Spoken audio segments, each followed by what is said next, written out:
Hello, my name is Rob Evans, and I'm the School Security Liaison Officer for Vermont's Agency of Education and Department of Public Safety.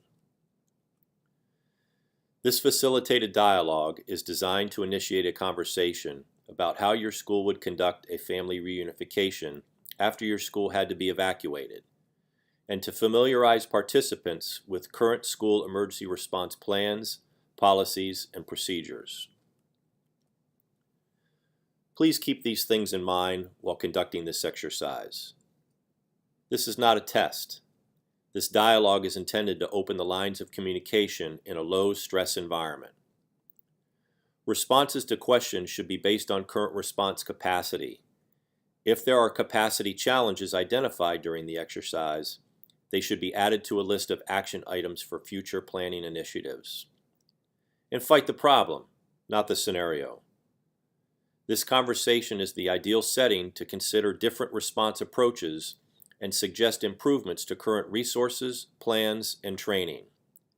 And finally, ensure that all action items identified have a point of contact to track the improvement process. Now let's get started with the scenario. The date is December 15th, 2016. It's currently sunny and 45 degrees outside. The time is 9:35 a.m. At 9:45 in the morning, several teachers and some students are reporting a foul smell coming from the vicinity of your boiler room.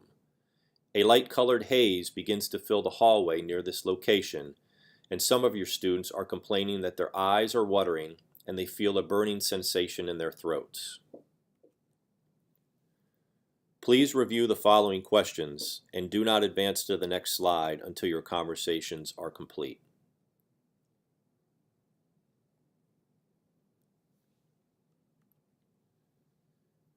At 9:50 in the morning, your facilities manager informs the front office at your school that the boiler has malfunctioned and is causing some smoke to fill the boiler room. In addition, smoke continues to fill the hallways closest to the boiler room, and the fire alarm in your school has just gone off. Please review the following questions and do not advance to the next slide until your conversations are complete.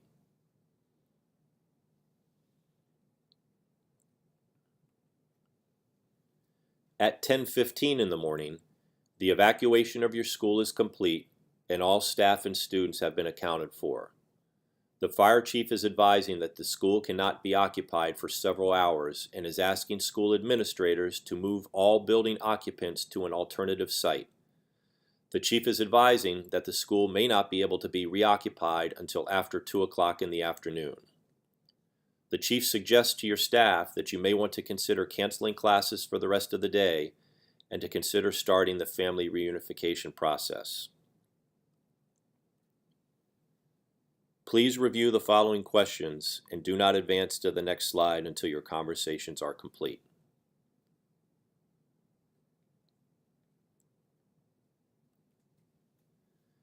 At 11:30 in the morning, you have moved your school to the family reunification location. Parents are starting to arrive and the media has showed up looking to get an interview with school administrators and first responders. Several members of your faculty are advising that they feel sick and are asking to seek medical attention. Several parents have arrived at the reunification location and are not happy that they had to find out about this situation in the news and not through the school's mass notification system. Please review the following questions and do not advance to the next slide until your conversations are complete.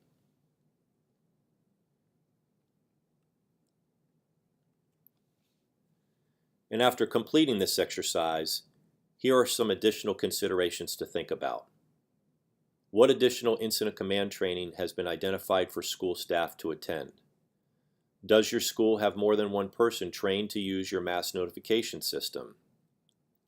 Do you have a plan for command and control during an emergency if senior school officials from your school are not present during an emergency?